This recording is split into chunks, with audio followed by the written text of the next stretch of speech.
On a quiet Saturday morning in September 2016, a 6-year-old girl in Fullerton, California, dialed 911 with trembling hands.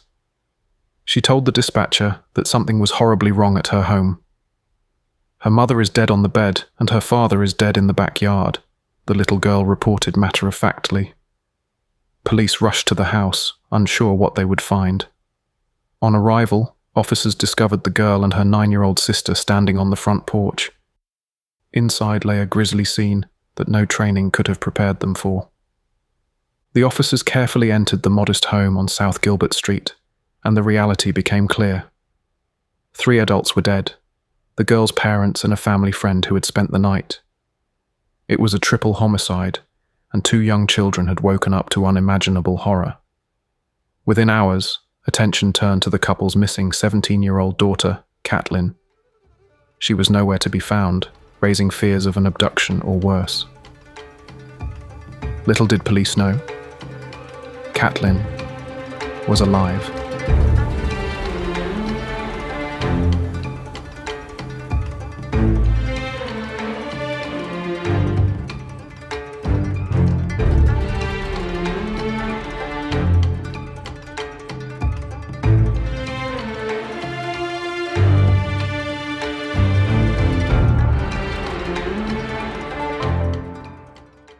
Jennifer Goodwill Yost was a 39-year-old mother of 3, known for her creativity and warmth.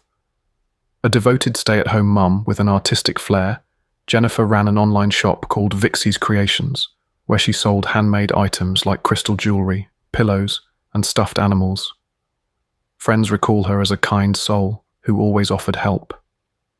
She was such a sweet woman, almost like a second mother to me, one family friend remembered fondly. Jennifer often posted on Facebook about cooking for her family. The day before her death, she cheerfully wrote about making stuffed lasagna noodles for dinner. She poured love into her home and children. Christopher Yost, 34, was Jennifer's husband and, by all accounts, her soulmate. Friends called him Bubba. He was a hard-working family man who loved tinkering with cars and playing the drums. Jennifer's childhood friend recalled that before Chris, she never saw Jennifer settling down. But Jennifer fell hard for Chris. She was madly in love with him. Together, the Yosts were raising 3 daughters, Katlynn, who was 17 in 2016, and 2 little ones ages 9 and 6. Chris was actually Katlynn's stepfather. She used her mother's maiden name, Goodwill. But he had helped raise her for years. By all accounts, he treated Katlynn as his own, and the family was tight-knit. The Yosts' Fullerton home was often filled with neighborhood kids and friends. Jennifer and Chris were the kind of people who would help anyone. In fact, just recently they had spent a day helping a friend move houses, refusing any payment. "This is what we do. We help people. Return the goodness back to the world," they told their grateful friend after assembling her son's bunk bed and helping unpack. The Yosts believed in kindness and community. One close family friend was 28-year-old Arthur William Boucher, who went by Billy. Billy Boucher had been friends with Jennifer and Chris since high school, and they treated him like part of the family. He was a young father working 2 jobs, at a ski resort, Mountain High, and at Taco Bell, to provide for his own little son. In late September 2016, Billy was looking forward to a scheduled visitation with his 6-year-old son that weekend. The Yosts offered that he stay overnight at their house on Friday, so he'd be closer to the meeting spot for his visitation the next day. Grateful for their hospitality, Billy crashed on the Yosts' living room couch that Friday night. His fiancée, Joyce Burchett, later explained that he was just trying to be closer to his boy that weekend. The Yosts were always helping friends. That was the kind of people they were, and Billy took them up on the favor. Tragically, that simple act of kindness placed him in the wrong place at the worst possible time. Life in the Yost household was anything but average, and one unique interest they shared was involvement in the furry subculture. The furry community is a group of people who create anthropomorphic animal characters for themselves, often dressing up in elaborate animal costumes as a form of expression. Think of it as a creative hobby, akin to cosplay, or even akin to drag performances. Some participants simply enjoy the art and community, while others go as far as investing in full fur suits, to become their characters. Jennifer and her oldest daughter, Katlynn, were active in the local furry scene. They attended meetups and conventions where fans of the subculture gathered. It was a space where artistic, sometimes eccentric individuals found friendship through a shared love of fantasy characters. Through the furry community, 17-year-old Katlynn met two new friends in 2015, Frank Sato Felix and Joshua Charles Acosta.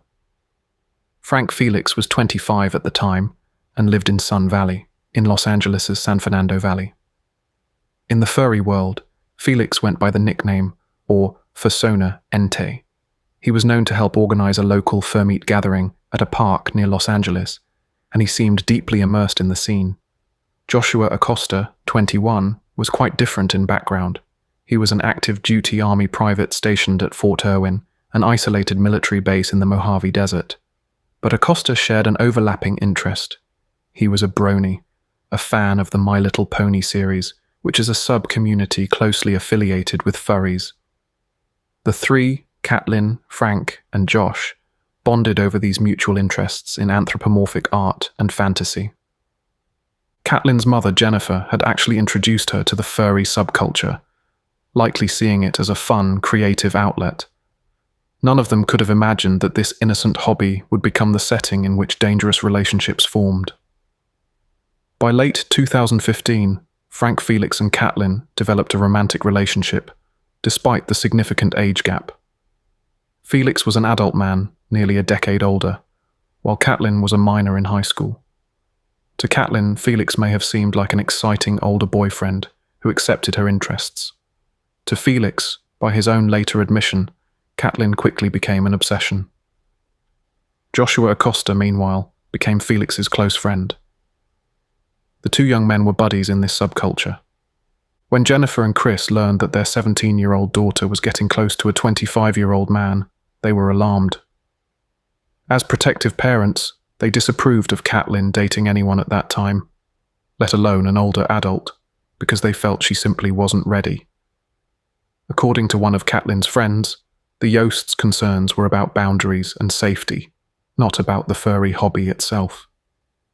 In fact, Jennifer remained supportive of Katlynn's furry activities, just not her relationship with Frank Felix.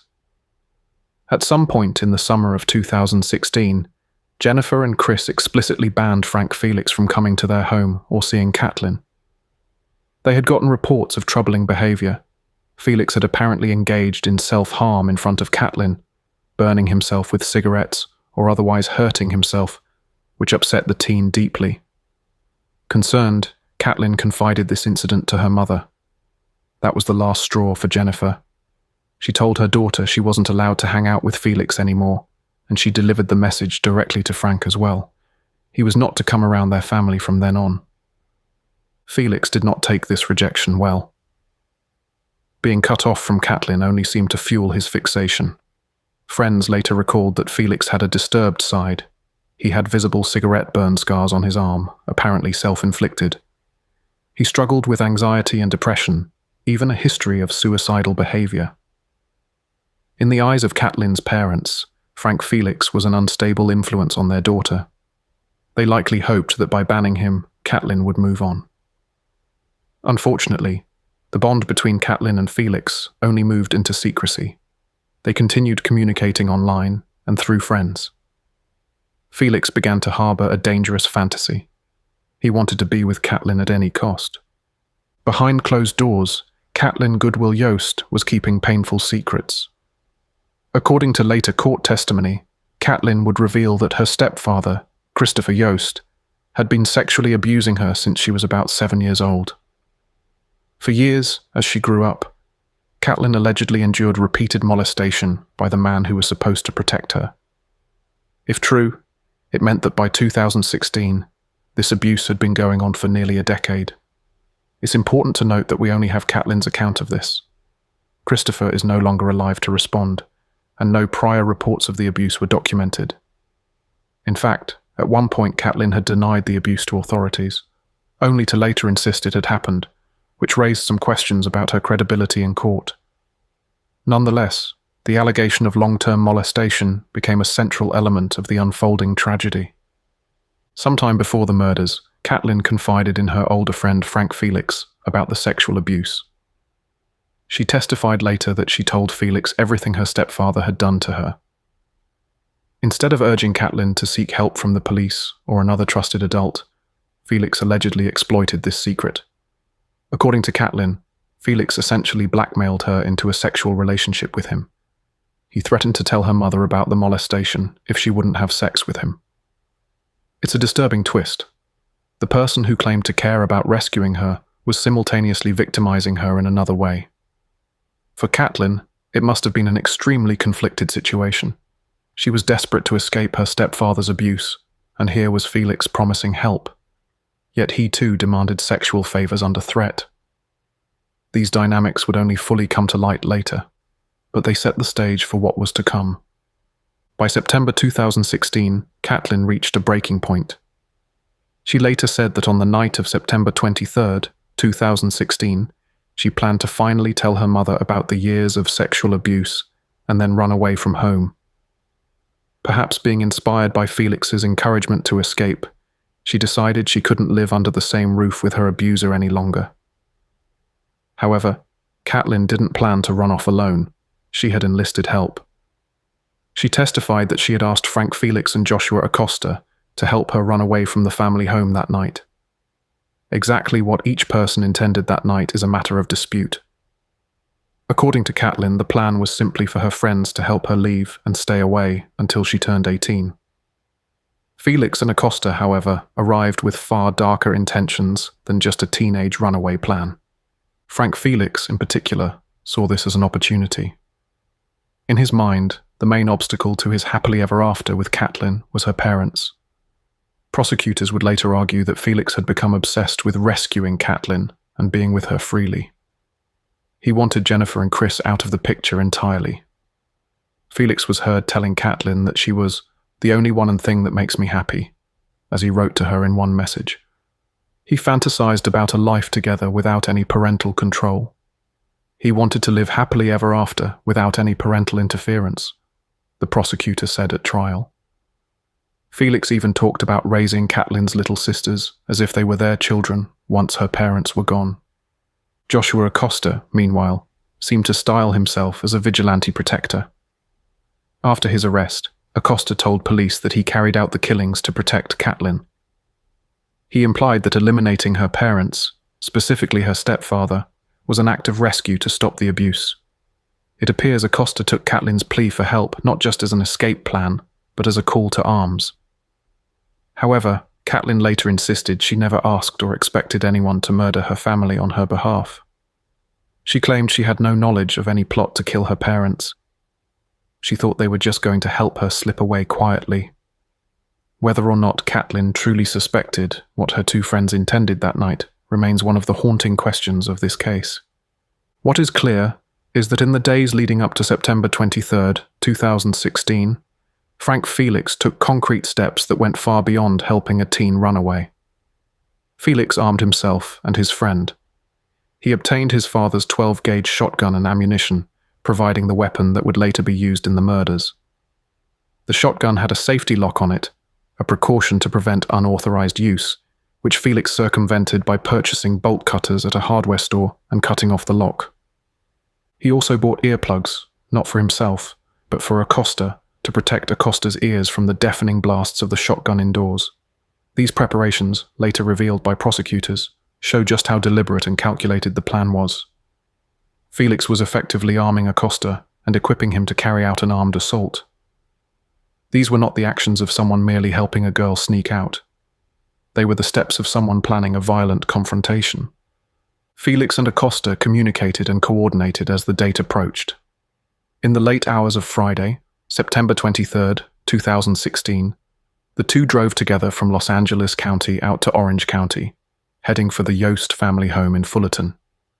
Their stated goal, as they would later claim, was to help the 17-year-old escape the home until she turned 18. But they also knew Jennifer and Chris would never allow that willingly, and Felix at least was ready to eliminate any opposition. the quiet suburb of Fullerton was about to become the scene of a carefully planned ambush. Late that night, the Yost household slowly went to sleep, unaware of the danger creeping toward them.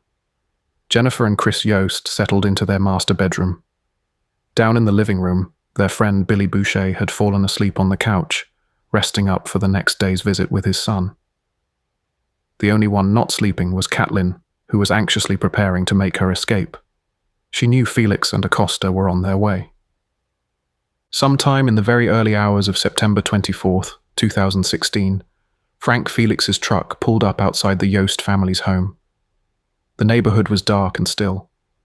Felix stayed behind the wheel, parking in the driveway. Katlynn quietly slipped out of her bedroom, careful not to wake her mother, stepfather, or sisters. With her heart pounding, she unlocked a door and stepped out into the night. Joshua Acosta, armed with a shotgun, was waiting for her cue. Katlynn later admitted that she let Acosta into the home before leaving. She literally opened the door for him. She then walked out to Felix's truck and climbed in to join him, while Acosta went inside. It's chilling to imagine. The 17-year-old sat in the vehicle with her boyfriend Felix, perhaps hoping she was moments away from freedom, while her parents and friends slept inside completely unsuspecting. With the deafening quiet of a suburban night around them, Acosta entered the house like a predator, stalking prey. The shotgun was loaded. He first came upon Arthur Billy Boucher asleep on the living room sofa.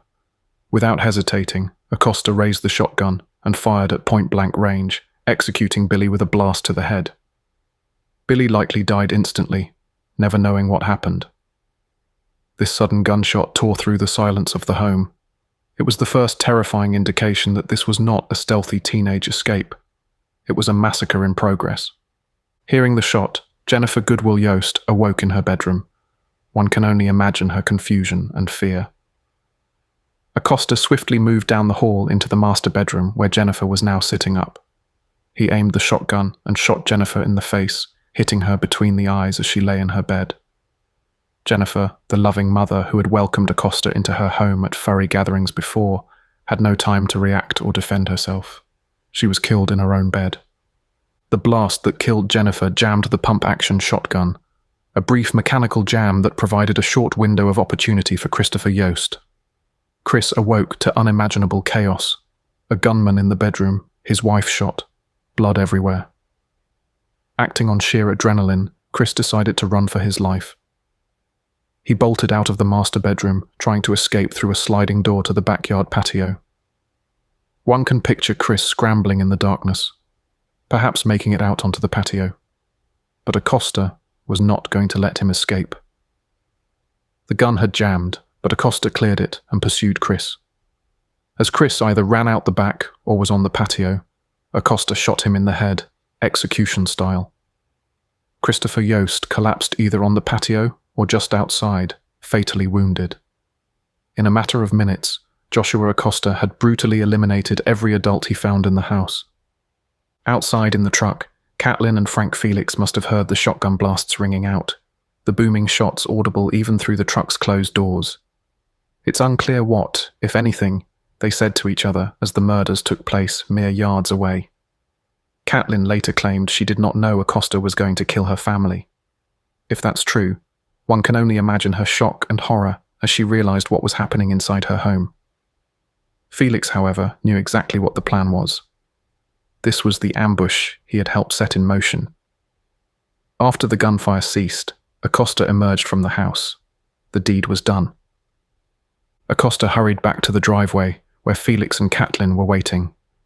The two little girls, ages 6 and 9, had miraculously slept through the violence.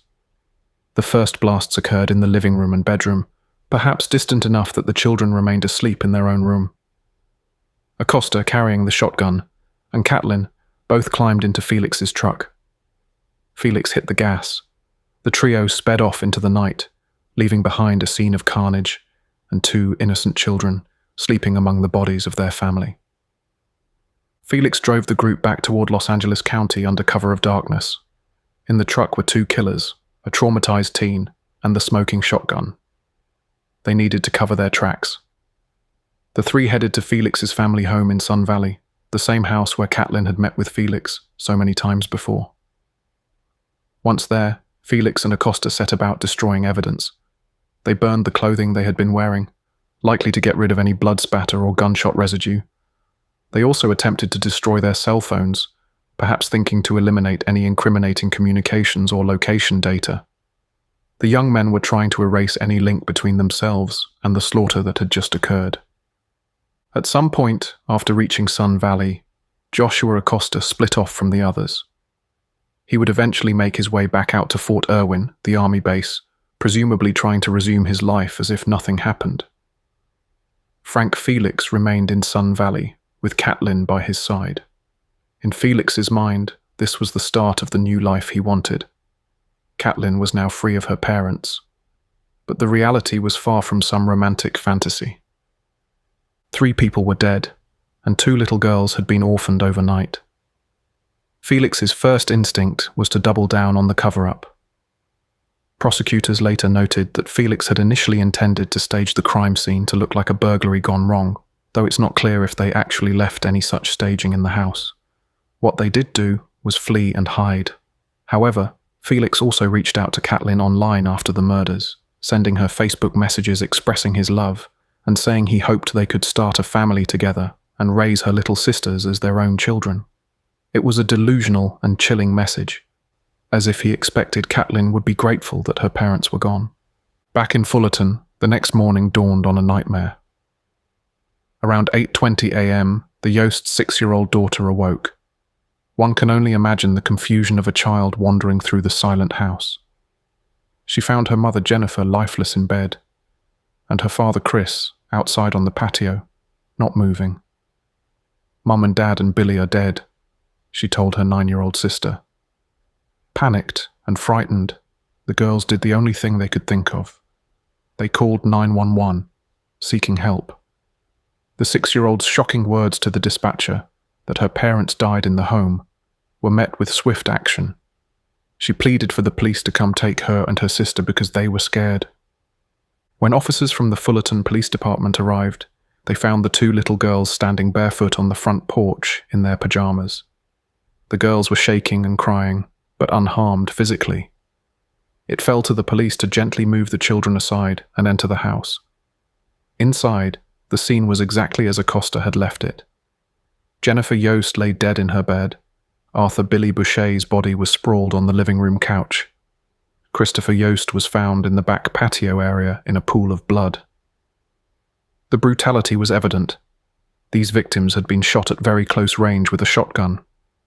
Investigators described it as one of the most grisly crime scenes they'd encountered, made all the more heartbreaking by the presence of the children.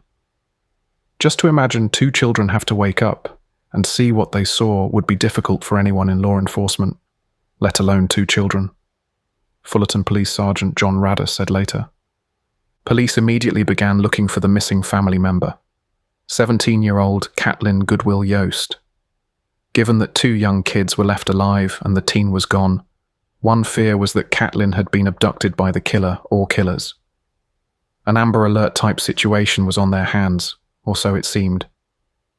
Officers quickly spoke with neighbors, friends, and relatives as they tried to piece together who could have done this. Sergeant Rados noted to the press that this was clearly not a random act. The nature of the killings, multiple targets within one household, no sign of forced entry since Katlynn likely let Acosta in, suggested the perpetrators specifically sought out the Yost family. Early on, investigators learned about Katlynn's circle of friends. They heard about Frank Felix and Josh Acosta, 2 older guys from the furry community who had been close to Katlynn. Friends informed the police that these 2 men were indeed furries who knew the family. In fact, both had been welcome guests in the Yost home in the past.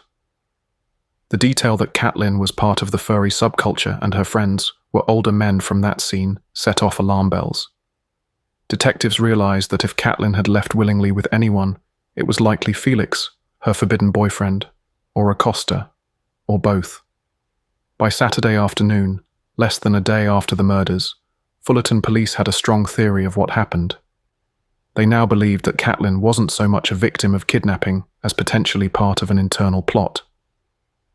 That same day, September 24th, 2016, Frank Sato Felix was located and arrested at his home in Sun Valley, Los Angeles County. With him, authorities also found Katlynn, the missing girl, alive and physically unharmed. Her escape with Felix had lasted mere hours. Joshua Acosta was tracked down as well. He was found at Fort Irwin in San Bernardino County, where he was stationed and taken into custody in his military barracks. The speed of these arrests was a testament to how quickly investigators connected the dots from the crime scene evidence and witness information. Within roughly 24 hours of the 911 call, both suspects were in handcuffs. When questioned by police, Frank Felix initially denied any involvement in the murders. But faced with evidence and likely the knowledge that Katlynn was talking to detectives too, Felix couldn't keep the lie up for long. He eventually admitted many of the key details. He confessed that he had provided the shotgun and ammunition to Acosta. He admitted to buying the bolt cutters to remove the gun's lock and to supplying earplugs to Acosta before the shooting. These admissions lined up perfectly with the physical evidence and surveillance footage from the hardware store, etc., that police were gathering. Felix portrayed himself as having only intended to help Katlynn run away. In his version, he claimed he didn't initially know Acosta planned to kill anyone. But even he conceded under interrogation that once things were underway, he did nothing to stop the murders. He even acknowledged, in a moment of candor, that if the motive was truly abuse by the parents, he could have just called the police instead of going along with murder. This was a damning statement. Essentially, an admission that there were non-violent alternatives and that what they did was wrong. Joshua Acosta, on the other hand, spoke about the killings with a warped sense of purpose. After his arrest, Acosta openly acknowledged using the shotgun to kill Chris and Jennifer Yost and Billy Boucher. He didn't try to deny being the trigger man. In fact, it seems he rather matter-of-factly admitted his role, framing it as an act of protection for Katlynn. He told investigators that he believed he was saving Katlynn from a life of abuse. Katlynn, the surviving teen, was also taken in for questioning. For a brief period, police even detained her, unsure whether she was a victim, a witness, or possibly a participant. Initially, the Orange County District Attorney's Office would not comment on any possible charges against the 17-year-old, and police did not publicly confirm her identity right away. But soon, it became apparent that Katlynn's testimony would be crucial in prosecuting Felix and Acosta. She was, after all, the bridge between the victims and the perpetrators. Ultimately, Katlynn was not charged with any crimes, and authorities treated her as a cooperating witness. Indeed, she was granted immunity in exchange for telling the full story in court. By September 27, 2016, just a few days after the murders, the Orange County District Attorney formally charged Joshua Acosta and Frank Felix with 3 counts each of first-degree murder with special circumstance allegations of multiple murders, which made them eligible for life without parole or the death penalty. Acosta was additionally charged with special firearm enhancements for personally firing the shotgun. The press dubbed it the Fullerton Furry murders case, highlighting the unusual subculture link. But for the Yost family's relatives, it was simply an unspeakable tragedy. "It is kind of surreal," said Chris Yost's cousin, as the family struggled to comprehend the loss. "There was a lot of hate in this act, and we can't understand why. Chris never hated anyone." A GoFundMe campaign was set up to help support the 2 young Yost daughters who survived, recognizing that it is not just right now, it is a lifetime of help they are going to need, as he noted. With both suspects in custody, the legal process unfolded. The 2 defendants would be tried separately, each facing 3 counts of murder. Joshua Charles Acosta, the gunman, was the first to stand trial. It took some time, as is common in complex murder cases, for the case to come to trial. Acosta's trial finally began in 2018 in Orange County Superior Court. By this time, Acosta was 23 years old. He had been held in jail since his arrest, discharged from the army, and was facing the rest of his life behind bars if convicted. During the trial, Katlynn took the stand as a key witness for the prosecution. She testified under immunity, meaning nothing she said could be used to charge her. Her role was to illuminate how this plot came to be. Katlynn recounted her version of events, the years of alleged molestation by her stepfather, her desperation to escape, and how she had asked Felix and Acosta for help running away. Crucially, she admitted that on that fateful night, she let Joshua Acosta into the house before going out to Felix's truck. This admission placed her at the scene as a facilitator, but she maintained she did not know murder was part of the plan. Katlynn told the jury that she waited outside with Felix and had no knowledge that Acosta was going to kill her parents. She claimed to have thought maybe they would confront them or simply grab her and leave. Whether the jury believed this fully or not, her testimony painted Acosta and Felix as the driving forces behind the violence. Acosta's defense attorney, Adam Vining, attempted an aggressive strategy. He sought to shift blame squarely onto Katlynn, painting her as the mastermind. The defense argued that it was the teenage girl who wanted her mother and stepfather dead, and that she manipulated Acosta into doing the killings. Vining emphasized that Acosta was autistic and socially awkward, a young man with a form of autism spectrum disorder who was overly trusting and could be easily influenced. The implication was that Katlynn and possibly Felix pulled Acosta's strings, convincing him that murder was the only solution. This narrative portrayed Acosta as a sort of naive vigilante who genuinely believed he was doing good by eliminating abusers, because Katlynn, allegedly, wanted it. The defense pointed out any inconsistencies in Katlynn's statements, such as the fact that she had initially lied to police and even once falsely accused her mother of abuse, when in reality, the mother had not harmed her. They wanted the jury to see Katlynn as an unreliable narrator with a possible motive to orchestrate her parents' demise. Despite these efforts, the physical evidence and Acosta's own admissions were hard to dispute.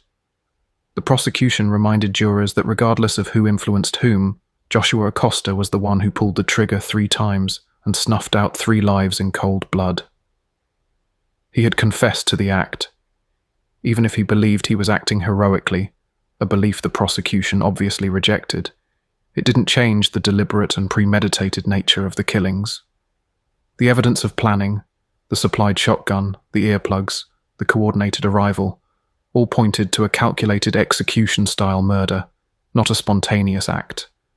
And if Katlynn truly had no knowledge of the plan to kill, then Acosta's claim that he did it to protect her wasn't a legal justification. It was a sign of his own warped judgment. After hearing all the testimony, the Orange County jury was convinced of Acosta's guilt. In November 2018, Joshua Charles Acosta was found guilty on 3 counts of first-degree murder, with the special circumstance of multiple murders. The special circumstance meant that by California law, Acosta was eligible for life in prison without parole, or potentially the death penalty. On December 14, 2018, Joshua Acosta faced the judge for sentencing. Family members of the victims had the opportunity to speak about the impact of his actions. Christopher Yost's sister delivered a poignant statement. "No sentence can erase the horrors of that night," she told the court, addressing Acosta and reflecting on the pain inflicted on their family. The death of Jennifer, Chris, and Billy had left wounds that would never fully heal, especially for the 2 little girls who would have to grow up without their parents.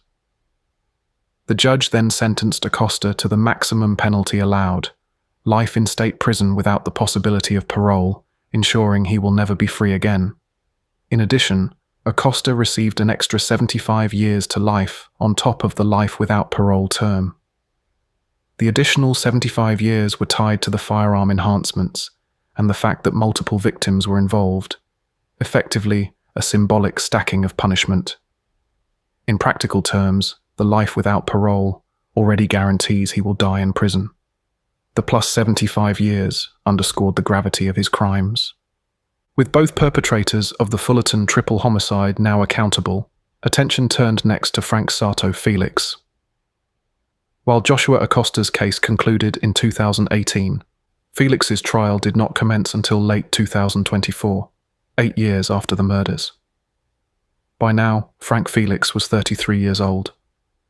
During those intervening years, he remained in custody awaiting trial. The delay was surely agonizing for the victims' families, who had to endure another courtroom drama and hear the details revisited so long after Acosta's conviction.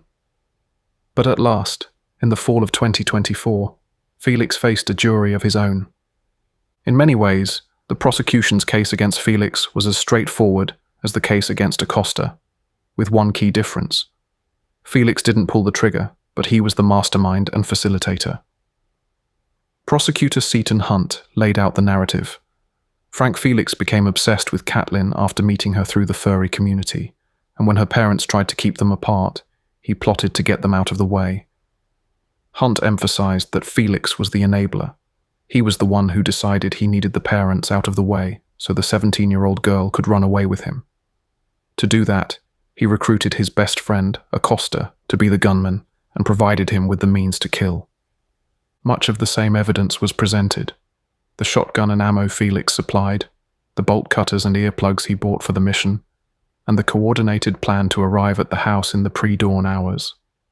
The prosecution likely had Katlynn's earlier testimony from Acosta's trial on record, and they could use it to reinforce Felix's involvement. Several witnesses provided context that illuminated Felix's motive and mindset. One friend, Evan Keith, a fellow member of the furry fandom, recounted how the Yosts had frowned upon Katlynn's relationship with Felix from the start. In fact, Keith testified that Katlynn's parents weren't keen on her dating anyone at that age, believing she was not ready for that kind of relationship. This reinforced the idea that Felix felt shut out by the parents. Keith also observed that Felix had bizarre scars on his arm that looked like cigarette burns, scars Felix admitted were self-inflicted. That detail corroborated the earlier stories that Felix had engaged in self-harm in front of Katlynn and was emotionally unstable. It painted a picture of a troubled individual who might lash out or be driven by obsessive emotions. Another witness, Joyce Burchett, Billy Boucher's fiancée, provided testimony about why Billy was at the Yost home that night, confirming it was purely for a planned father-son visitation the next day. This underscored the heartbreaking fact that Billy's presence was happenstance. He was not an intended target, just collateral damage in Felix's plan. For Felix, anyone at that house that night was apparently considered expendable. The prosecution meticulously went through Felix's actions before, during, and after the murders. Detective work had uncovered that, on the day before the crime, Felix went to a hardware store and bought the bolt cutter tool to break the gun lock. Surveillance footage and receipts backed this up, and Felix himself had confessed to it. Evidence showed Felix had removed the trigger lock from his father's 12-gauge shotgun, essentially turning a secured weapon into a ready-to-fire murder tool. He handed that shotgun and shells to Acosta, fully aware that Acosta intended to use them on human targets. In court, Seton Hunt likely held up that heavy tool and the freed shotgun as stark visual evidence of Felix's premeditation. Felix's behavior after the murders was also damning. He fled with Katlynn, attempted to destroy evidence, and then sent those disturbing Facebook messages to Katlynn, professing love and dreaming of starting a new family with her sisters as their own. Hunt highlighted one particular message where Felix basically envisioned raising Katlynn's little sisters together, now that their parents were gone. It was a chilling reveal of Felix's mindset. He truly saw himself as the hero of this story, the savior who could swoop in and replace Katlynn's bad parents. Yet in doing so, he had made orphans of those same little girls he talked about caring for. The defense for Frank Felix faced an uphill battle. Felix's attorney argued that Felix never intended for anyone to die, that he only wanted to help Katlynn escape from an abusive home. The defense portrayed Felix as a misguided young man who fell under the influence of the more violent Acosta. They claimed Felix didn't know Acosta was actually going to kill anyone, or at least not until it was too late. Essentially, they tried to cast Felix in a lesser light, perhaps guilty of helping Katlynn run away, maybe guilty of being an accessory after the fact, but not a willing participant in murder. However, the mountain of evidence contradicted that narrative. Felix's own admissions about arming Acosta, buying tools, and planning the aftermath belied any notion that he was an unwitting helper. And even if one believed Felix was initially unsure about a murder plan, by the time Acosta fired the first shot, Felix did nothing to intervene. Instead, he drove the getaway car. Importantly, Felix also had given conflicting excuses. At one point, he tried to claim he went along out of fear of Acosta, suggesting Acosta pressured him into cooperating. But prosecutors dismantled that claim by producing jailhouse letters Felix had sent to Acosta after their arrests, indicating they remained friends. In one letter, Felix even sent Acosta a sketch he drew of a human-breasted anthropomorphic horse, as a gift to his buddy. Maintaining friendly correspondence with the man he supposedly feared greatly undermined Felix's credibility on that point. Felix's family also tried to sway the outcome with personal testimony. His mother wrote a letter to the judge describing Frank as a kind and gentle soul who was easily influenced. She insisted her son wasn't the evil mastermind prosecutors made him out to be, and that he was deeply remorseful. She pointed out that Felix was an Eagle Scout in his youth who had lived by the Scouts' honor code. This was a plea for mercy, painting Felix as a good person who made a terrible mistake under duress. While such statements likely evoked some sympathy, they could not erase the reality of what happened to the victims. In November 2024, after hearing all the evidence, the jury found Frank Sato Felix guilty on all counts. He was convicted of 3 counts of first-degree murder, and the jury agreed that the special circumstance of multiple murders applied. They also found true the multiple murder special enhancements, which meant the only sentences possible by law were either life without parole or, theoretically, a death sentence, though death was not pursued. Essentially, Felix was convicted of being just as culpable as the shooter under California's accomplice liability rules for special circumstance murder. When that verdict was announced, guilty of the triple murder, it delivered a sense of justice, long delayed for the victims' families.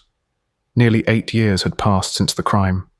Felix, who had walked into the furry community as an outgoing young man, would now be permanently branded a murderer in the eyes of the law. 2 months later, on January 17th, 2025, Frank Felix returned to court for his sentencing hearing. By now, he was 34 years old. Family members of Jennifer and Chris Yost and of Billy Boucher filled the courtroom, ready to address Felix directly. Emotions were high. The murder of 3 beloved people and the trauma to the children left behind were wounds still raw even after years of legal proceedings. Jennifer Yost's family spoke of the pain and loss. In a victim impact statement, they echoed what they had said at Acosta's sentencing. No sentence can erase the horrors of that night. The nightmares of September 24th, 2016 would always haunt them, the knowledge of how Jennifer and Chris suffered in their final moments, and how the little girls suffered finding them. They reminded the court that while justice could be served, it could never bring back what was taken. When it was Felix's turn to speak, he kept it brief, but his words were striking. He apparently described himself as a beast for what he had done. He expressed deep regret, saying to the victims' families, "I would trade places in a minute with those who were killed." Felix's statement amounted to an apology and an admission of monstrous guilt. Calling himself a beast implicitly acknowledged the inhumanity of his actions.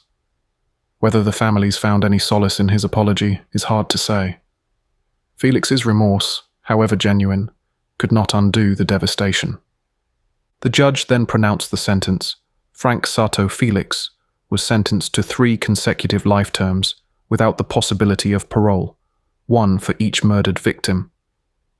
In effect, Felix will spend the rest of his life in state prison, just like his co-defendant Acosta, never to be freed. There was no leniency, no possibility of someday walking free on parole. The judge noted that under the law, the only other option, besides life without parole, would have been a highly unlikely grant of probation, which the defense had absurdly requested in a long-shot plea for mercy. But probation for triple murder was never on the table. The severity of the crime mandated life behind bars. Felix's mother quietly wept in the courtroom as her son was led away, knowing he would die in prison. For the community and the victims' families, the conclusion of Felix's trial marked the end of a long and harrowing saga. Both perpetrators of the Fullerton triple homicide were now held accountable and removed from society for good. In the aftermath, the focus turned to healing and remembering those lost. Jennifer Goodwill Yost, Christopher Yost, and Arthur Billy Boucher were more than just names in a court case. They were cherished individuals torn from their families by a senseless act. Fullerton, the city where the tragedy occurred, was deeply shaken by the crime, but the community came together to support the surviving children. In the immediate aftermath back in 2016, neighbours and friends set up memorials of candles and flowers outside the Yost home. Strangers donated to funds for the two little girls who had lost their parents. The girls were taken in by relatives, spared from the public eye as much as possible so they could have a chance at a normal life after the horror. They are older now. By 2025, the 6-year-old is about 15 and her sister about 18, likely in high school and on the cusp of adulthood, carrying with them the memory of that awful morning. They've grown up with the love of extended family and with the legacy of their parents' kindness to guide them. Katlynn Goodwill Yost, the teenage daughter at the centre of it all, has had a more complicated path. She was a minor when the crime happened and was considered by many to be as much a victim of Felix and Acosta as her parents were. She had been groomed and manipulated by Felix, and if her testimony is truthful, she never wanted her parents dead. She just wanted the abuse to stop. That is a heavy burden to bear, knowing that in attempting to free herself, she became entangled with dangerous people who took things to a deadly extreme. Katlynn was not criminally charged, but she will always live with the events of that night. It's not public what became of Katlynn in the years since. Presumably she received counselling and has tried to rebuild her life privately. Now in her mid-20s, perhaps she has found some measure of peace and healing, far away from the furry circles and trauma of her youth. One can only hope she's doing okay, given the unimaginable turmoil she went through. This case drew attention in part because of the unusual context of the furry fandom, but it's important to recognise, as those close to the family did, that being furries did not cause this tragedy. Mental instability, obsession, and misguided vigilantism did. One family friend emphasised that the Yost's concern was never about the furry lifestyle itself. It had to do with having good social boundaries and being able to choose your friends wisely, the friend said of why Jennifer and Chris kept Felix away. Unfortunately, their very efforts to protect Katlynn may have provoked Felix's deadly retaliation. For the furry community at large, the case was a shock as well. Both Felix and Acosta were relatively known figures in local meets. Felix even co-hosted gatherings. To be associated with such violence was distressing for a community that generally just wants to express creativity and have fun. Many furries were quick to point out that Felix's and Acosta's actions had nothing to do with the furry fandom values. In fact, those who knew them said they would never have imagined either man capable of murder. The tragedy serves as a reminder that violent intentions can lurk beneath many surfaces, and you can't always identify a killer by outward appearances or hobbies. The Fullerton triple homicide case of 2016 remains one of the most disturbing crimes in Orange County's recent memory. It was a sick and twisted plan, in the words of the district attorney, carried out by two young men who will now have a lifetime in prison to reflect on their actions. The case resonates as a cautionary tale about the dangers of obsession and the misguided notion of taking justice into one's own hands. If indeed Katlynn's allegations of abuse were true, the proper response would have been to involve law enforcement and child protective services, not to commit murder. As prosecutor Seton Hunt pointed out, Felix himself admitted that nothing stopped him from simply calling the authorities if abuse was the issue. But instead, Felix and Acosta chose a path of extreme violence that destroyed an entire family and deeply wounded a community. Years later, friends and family continue to mourn Jennifer, Chris, and Billy. Those who knew them keep their memories alive, remembering Jennifer's warmth and artistic spirit, Chris's devotion and humour, and Billy's gentle nature and dedication to his young son. One family friend recalled how the Yosts helped her during her move and expected nothing in return, embodying generosity. "They were good people," she said simply. That goodness is the legacy that lives on, despite the darkness of how they died. Thanks so much for listening. If you're interested in rarely heard solved global murder cases, consider giving us a follow. And if you're enjoying the podcast, we'd be thrilled if you would give us a 5-star rating on your favorite podcast app. It really helps us a lot. See you next time.